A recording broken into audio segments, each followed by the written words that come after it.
Before I really begin proper talking about the episode, as usual, I have something else to talk about. After a lot of soul-searching, a lot of thinking, and a lot of debating, and asking a lot of my viewers and fans, and I'm still looking for feedback on this, but if you're watching this video, you're my target audience. So I've been really strongly considering this. What I think I'm going to go ahead and do, when my schedule opens up a bit, when real life stops punching me in the balls, when things get a little bit better, I'm going to go ahead and start committing to 2 episodic videos per week. But I'm not going to do 2 Voyager episodes. I'm going to do 1. I'm going to go ahead and start the next series, and then go ahead and continue that and Voyager side by side until one or the other ends, and then I'll go ahead and start the next series in whichever one has ended, and then the next series after that, and the one that ends after that. So it's got the 2-line thing going on at the same time. As I've said a few trillion times, the next episode, or the next series I'll be looking at is Babylon 5, which I'm actually hugely looking forward to and have tons of things to say about, and really am looking forward to sharing with you guys. So, woo! That's not going to start immediately. I'll probably do an announcement video just separate from these usual Tuesday videos to let you guys know when that's going to go live. The Babylon 5 stuff will most likely be going live on Mondays for reference. So, now that we've got that out of the way, let's talk about something that Star Trek has a pretty good track record of getting. See, the thing is, I want to say getting right, but at the same time, Star Trek gets this wrong just as often as they get it right. And that is guest stars. Now, see, here's the thing. Any episodic television series like Star Trek, or even one that even flirts with continuity at all, has to mix things up on a regular basis. Otherwise, they will eventually, inevitably run out of things for the characters to do. Now, I'm all big on character development and character pushing. For example, the episode Day of Honor, which we looked at somewhat recently, was all about Taurus and Seven, and of course with Tom in the middle of those. Very character-focused, didn't need a guest star. But if every episode was like that, it would get a little old and tiresome after a while. You need to shake things up every now and again. Now, Star Trek has a good track record, even going back to the original series, of having guest stars that really help sell the roles.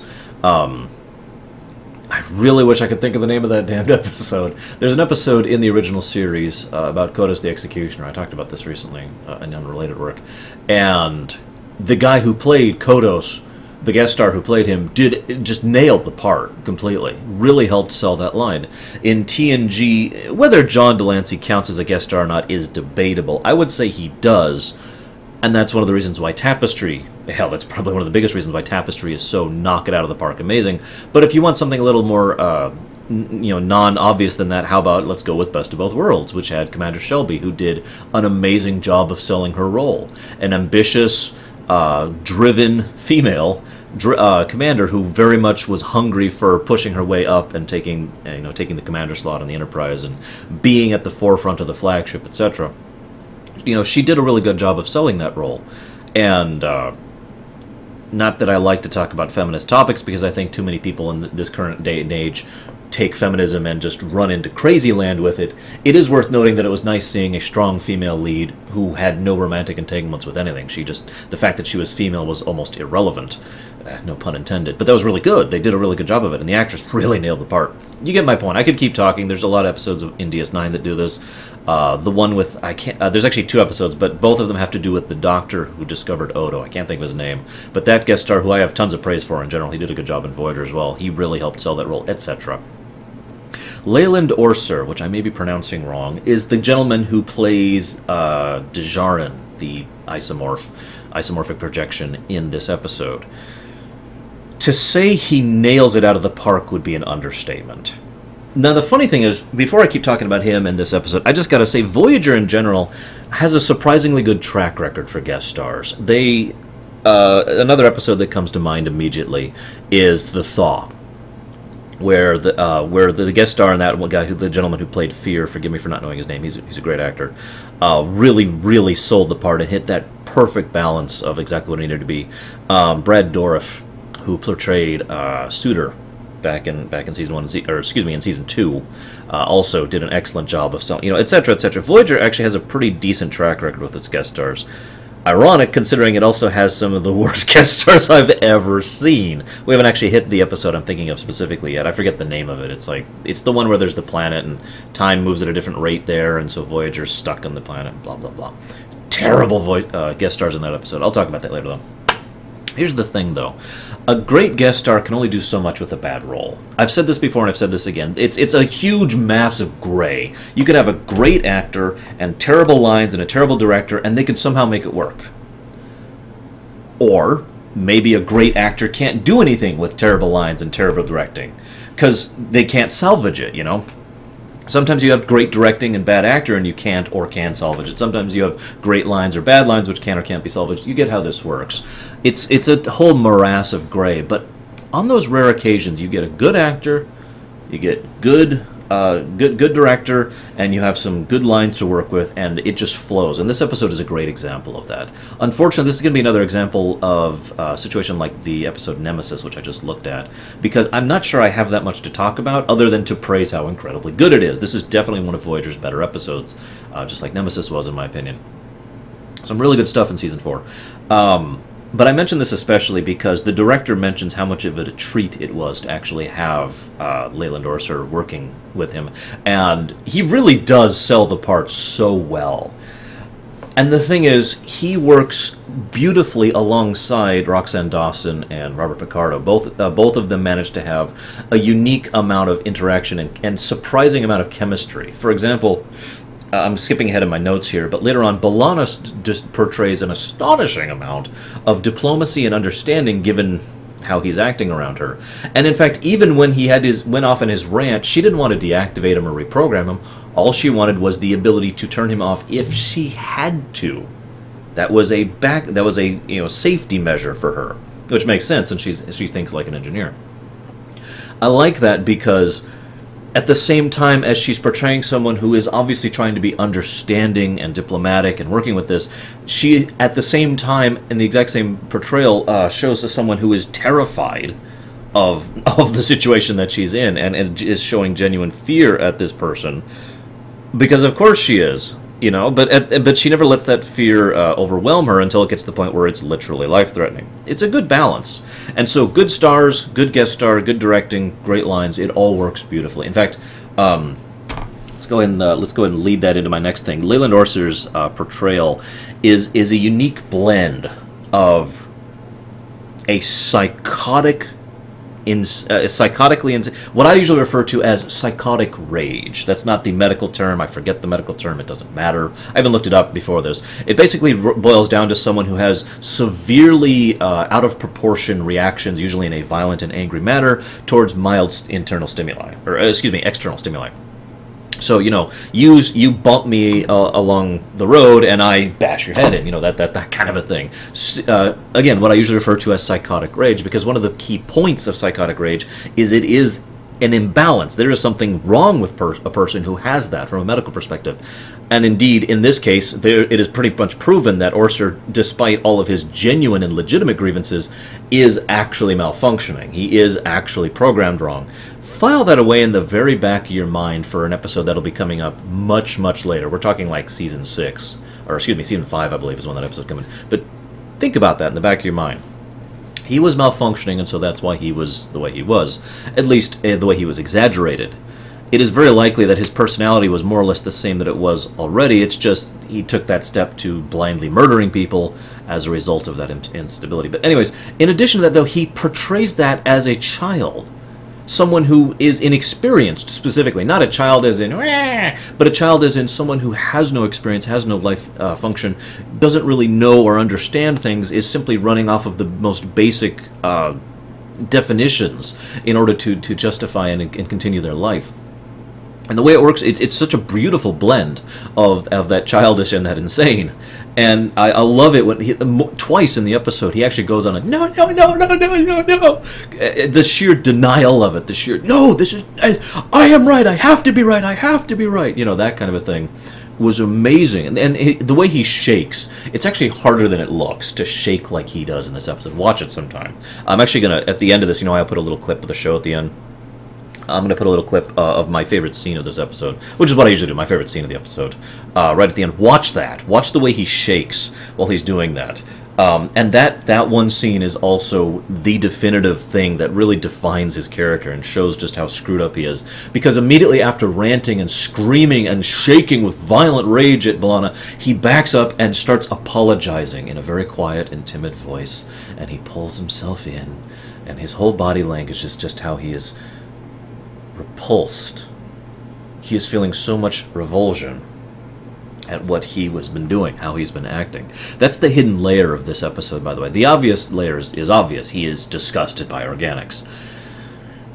But the other hidden layer goes throughout this episode, that he is repulsed by what he has done, what he has become, what he has been, in his own perspective, forced to do. The way he acts, the way he feels, he thinks is disgusting, is unpleasant. It is revolting to him. He should not feel this way, and you can tell the shame he feels at those things. It's a nice little hidden layer to the title, and again adds layers of gray to the character. That's a really important thing, by the way. Going back to the guest star thing, most guest stars get one episode. That's about 44 minutes, give or take. Most of which will not be focused on the guest star. Don't forget, there's actually a B plot in this episode as well about Harry Kim and Seven. So he only gets about half of an episode to himself. In order to characterize a character, you really got to be good with the directing, the lines, the actors, guest star and the regular stars, in order to really pull out those nuances in a few scenes. And it's really important not to info dump as well, for anybody who's curious about this. Don't just be like, and this is me, and this is me, and this is me, and this is me. Give hints.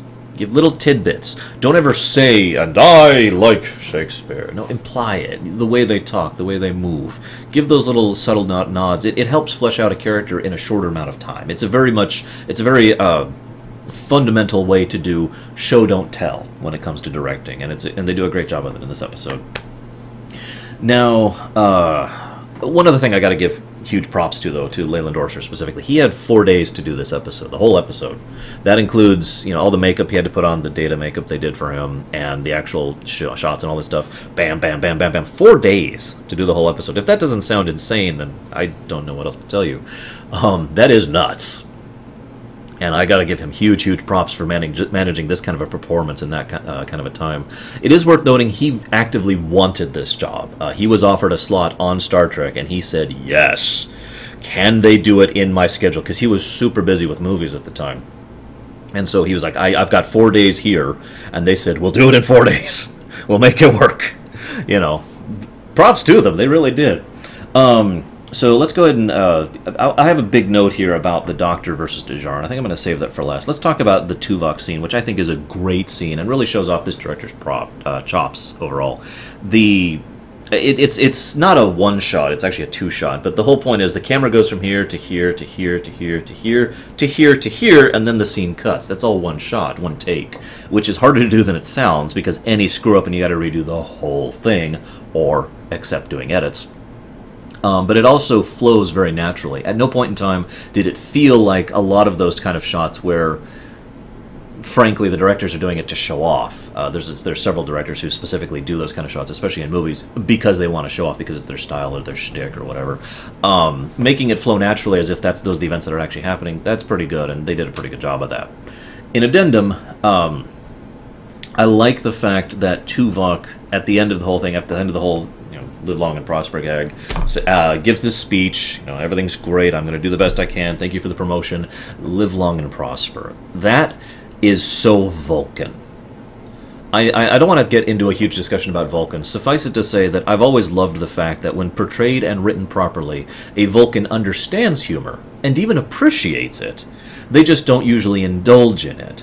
The fact that Tuvok bothered to, and there's no denying this, make a joke there, is awesome. Very in character, very Vulcan, very Tuvok, and a great way for him to show, in character, his appreciation for what was going on. His acknowledgement that, even though they are being illogical in their actions, he understands what they want and mean. They are demonstrating through this harassment, through this little ritual of hazing, that they care about him, that he means something to them, and that he is important to them. And so he shows his appreciation for that by joining in on the festivity right at the end. You understand that?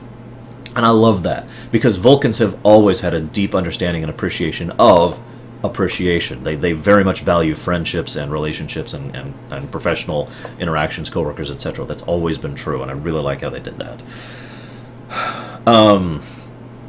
Tom's a nurse now, in addition to being an ace pilot, in addition to being a commando, in addition to being an engineer. I think I'm missing some. I got nothing else to say about that. Jerry Taylor or not Jerry Taylor, Jerry Ryan and Garrett Wang do a surprisingly good job of the B plot of this episode, even though it's bad. Let me explain. Even Jerry Ryan herself felt that those scenes were incorrect, and the main reason why is actually in concordance with why I think they are incorrect. It has been 3 months, I believe. They actually say this in the episode. It's been it's been 1 month. It's been 1 month since the events of Scorpion. It's been 1 month since the gift, and I'm sorry, but a person does not go from Borg to appreciating and understanding humor and jokes in a month. And the actress and I both agree on that. That was too much of a push. And it's funny because if you look at the next several episodes that really feature Seven in conjunction, that goes away. Like it's like a blip. It's like, and then she's becoming more human, and then immediately, no, wait. She's still progressing to be human. Now it is also worth noting, if I feel like bashing Voyager for a moment, that preventing her from having character development ever is also a bad thing. And that is kind of what they did. She does progress a decent amount throughout season 4, and then she just kind of treads water all the way until the finale. And that's not the way to do it, guys. I appreciate a slow boil. You did that right with Tom and B'Elanna. You know how to do that. You know how to have a character slowly develop over a long period of time. But they have to keep developing. You don't jump. You don't skip like you do with Harry later on, and you don't just stay keep. I mean, if you look at some of the later episodes that are Seven-centric, she learns a lesson and then she regresses, and then she learns a lesson and then she regresses, and it's like, yeah. I also want to mention, though, the chemistry between Garrett Wang and Jerry Ryan was actually surprisingly good overall. I really liked the way they interacted with each other. I've mentioned this before, and I'll mention it again probably. It's a shame, not that I'm one to engage in shipping, but if you had to put Seven into a relationship, Harry Kim is far, far more viable of a target than Chakotay, in my blunt opinion. And I've already talked about why. I've already given my reasonings on this one. I've already talked about this. It's just, this episode really helps illustrate that, because he actually, he's nervous and bumbling around her, because of course he is. But he actually opens up to her just a little bit. He starts to relax a little bit. He starts to gain a little bit of confidence in interacting with her. And she seems to show appreciation for the fact that he's reaching out to her. Now, again, some of that is the character inconsistency I already mentioned, but the point is, the interaction between the two actors was good, and it shows that there was potential there for that to actually go somewhere. One other thing I feel like pointing out, I really like the concept, and I would put this down as my headcanon, that Harry Kim was attracted to Seven not because of her body, or indeed, I'm saying this improperly, was attracted to her because of her situation, her mind, and her personality first. I mean, Jerry Ryan's an attractive woman. There's nothing wrong. Let's make this clear. There is nothing wrong with looking at someone who's attractive and saying, you are physically attractive. However, I like it when that's the last point you say. In other words, I find you intellectually stimulating. You make me laugh. I engage with your personality well. You have a wonderful mind and a wonderful, the way you make me feel is awesome. And you're also very attractive, Do that in the right order, in other words. I mention this because I've always felt that Harry's approach to her, such as it is, that it basically doesn't go past this episode, was exactly that. She was engaging from an emotional perspective, and then she was engaging because she happens to look like Jerry Ryan. I also want to point out a little bit of a note. It's interesting because of the fact that she basically flat out offers to have sex with him. Now, most people would say no to that. In real life, if a woman you barely know, or a man you barely know, or whatever it is you're interested in, it doesn't matter, you barely know is like, let's go screw, you're probably going to say no to that on the face. I mean, I know we all like to fantasize about that. There's no reason to be shy about it. But in reality land, no. So it's of course Harry was like, no, God, I don't want to have sex with you.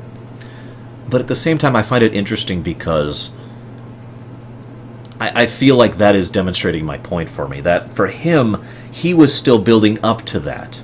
That his approach and his perspective is very much the relationship first, and then followed by the physical intimacy kind of a thing. That he wanted to be more engaged with her mentally and emotionally, and then get to the sex.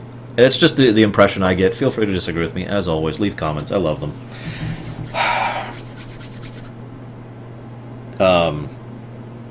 Wow, okay. I guess that's all I have to say about the B-plot.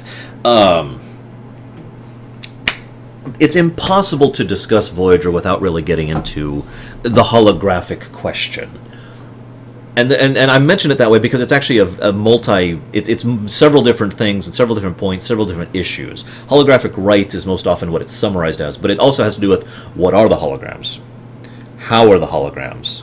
To what extent are the holograms in the how and the what? You know, a lot of things are ill-defined on purpose to make certain things ambiguous, and I think, honestly, Voyager goes out of its way to make it clear that, with only a few exceptions, which I'm not going to list right now, the Doctor is definitively sentient and sapient and free-willed and all that, and everything else is a little grayer, a little more of a gray area. But I bring up this point because more than any other show, Voyager took that issue and just tried to do something with it. And that's a point of contention for a lot of people. Some people like that, some people don't. And which side of the debate you're going to stand on is of course wholly dependent on your opinion and your perspectives. But for the most part, it's going to come up more than just now. And I'm going to try really hard not to really discuss it except for two other major points in time. One of which is going to come up during I don't remember the name of the episode. Oh my god. The one with the Irish place in the holodeck. And the final point I really want to discuss it on is the follow-up to the Revulsion episode, which, again, is going to be much later. It's like season 5 or 6. Anyways, but that being said, it is pretty well acknowledged that Dejarin is, at the very least, free-willed. The question that looms is how much of that freedom of will came from the instability in his matrix. Because if he... And there's actually another much murkier question underneath that. Because what we have here is a sentient, possibly sentient, hologram, who is a... Well, let's just quote Guinan on this one. He is a disposable person. He is a person who is considered property. And he functions to serve the everyday needs of the people who built him or bought him or however that works. Did he always have the potential to gain that freedom of will like the Doctor did? Now, I've made my point clear. I've always felt the Doctor was very much an outlier situation. A very unique circumstance led to him growing that kind of sapience. So, that being said, are all the holograms that are made and built by this alien race capable of producing that kind of freedom of will, that kind of sapience, that kind of sentience? Was it the malfunction that did that? Was he free-willed or sapient or sentient at all? See, that's the other interesting question. It is entirely possible that he is literally just a malfunctioning wrench. I hate to say it like that, but that is kind of how it comes down to it. Now, I'm not saying he doesn't have a personality. But personality does not necessarily entail having that kind of a free-willed, sapient, blah, blah, blah, blah. I need to come up with a word for that that just encompasses it all. Now, the other murky thing here, though, see, we don't know. That's really what it boils down to. But if you asked my opinion, because you're watching this show and you're listening to me now, so you probably do want to know my opinion, I think that these people are negligent. They have created these incredibly advanced holograms to be disposable people, and with no thought or regard to what might happen under the wrong circumstances. And more importantly, no regard to the fact that they have the capacity to become free-willed, sentient beings. They don't care, in other words. Or if I could use a very, very apt metaphor for what I'm describing, droids, Star Wars. Now, for those of you who are not aware of that, droids are almost universally considered to have the capacity for freedom of... blah, blah, blah. I'm just going to start calling sapiens for the duration, just to say less words. The capacity for sapience. All they need is enough time to build that up and grow that personality based on what their job is and how they're programmed, etc. And their personality always does develop based on their core programming. I'll talk about that in a moment. But droids are also considered property, literally, and memory wiping them is a regular thing. And when you memory wipe them, all that sapience and all that personality literally gets reset to factory default. In other words, 0. Effectively killing the individual that was there by destroying it utterly. It is only the droids who are allowed to go without memory wipes regularly that gain that kind of sapience, which leads me to my next point. Would it not be uncommon to think that this alien race, I don't even remember what their name is, who creates these isomorphic projections, also has a similar policy. Mind wipe them regularly to make sure they do not gain that level of sapience. And the crew just kind of forgot, or missed a step, or did it wrong, leading to that instability and that fault in his program. Because there's no denying his program is faulty. We know that definitively, not only because of B'Elanna, but also because of the fact that he actively tries to kill and succeeds at killing his creators. That's probably a program flaw there. Now, I mentioned the personality growing as a result of the base code. After watching Djarin and this whole episode, I just gotta say, the crew of Voyager should be on their knees thanking whomever every day that the Doctor was originally programmed to be a doctor. His core essence has always been the Doctor, the healer, do no harm, etc. This, I think, is most strongly, profoundly shown in the in the Swarm. Excuse me, the episode where the part of it that has to do with the Swarm is ridiculous and stupid, but the parts about the Doctor's character development are awesome. So, the Swarm, right? In that episode, he was given a choice of extinguishing his personality, himself, undergoing a mind wipe, resetting to default 0, and effectively committing suicide in every way that matters. And while he admitted that he did not want that, he accepted it without hesitation. Why? Because he's a doctor. Because the most important thing to him was making sure that he was still capable of performing his duties and healing his crew. That was core, integral to him, because that is what his programming was to begin with. You see where I'm going with this? And so his personality, his development of personality, obviously has been influenced by Zimmerman as well, who was a raging egoist and also kind of a dick, and a few other things that helped shape the Doctor's personality as well. I'll be talking about that much later. But it's all been based around that idea of healing and taking care of and otherwise helping others. And I feel like that is shown throughout the entirety of his character arc, throughout most of the series up to and including this point. Djarin's base code is cleaning, basically. I mean, it's more complicated than that, the waste thing and all that, but ultimately it does boil down to cleaning. And what is the thing that he is fastidious to the point of obsessive about? He actually is effectively a germaphobe. He has reached such excessive levels that he gets disgusted by the mere existence of organic life.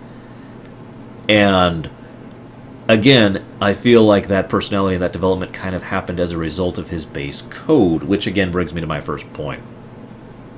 Imagine if the Doctor had been instead the worker, or the engineer, or any other different kind of thing. Imagine how different his personality could have developed if he hadn't been the Doctor. One of the final things I want to note about this, and this is actually my final note, actually, is the Doctor has a few lines in the coda which, frankly, feel badly written and forced, but I like them nonetheless because they represent a crucial element of his character development and also re-emphasize everything I've just been talking about. While he's talking about, it's disgusting and repulsive and all that,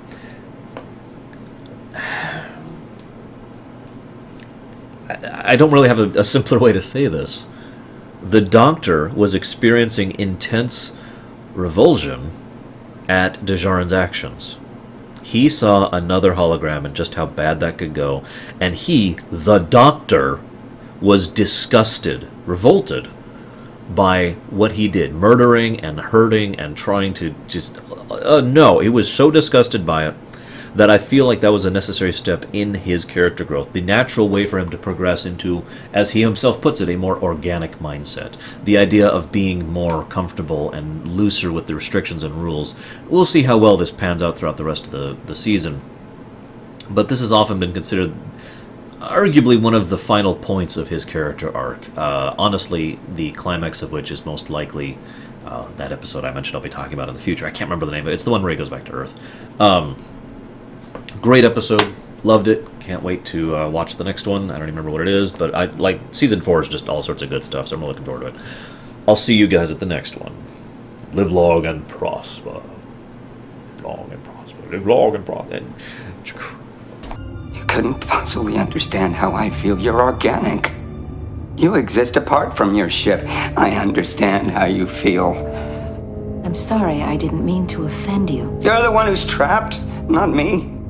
You spend your entire life stuck inside a biological cage of flesh and bone and blood. Right. I'm going to go give the doctor an update. I exist as pure energy. But you depend on food and water to survive. Frankly, I find it disgusting. Look at you. Look at you. Grinding up bits of plants and animals with your teeth. Secreting saliva to force it down your esophagus into a pit of digestive acids. You can't even stand to think about it yourself. What a repulsive creature you are. Constantly shedding your skin and hair, leaving your oily sweat on everything you touch. You think that you are the height of intellect in the universe, but you are no better than any filthy animal, and I am ashamed to be made in your image. My apologies. My apologies.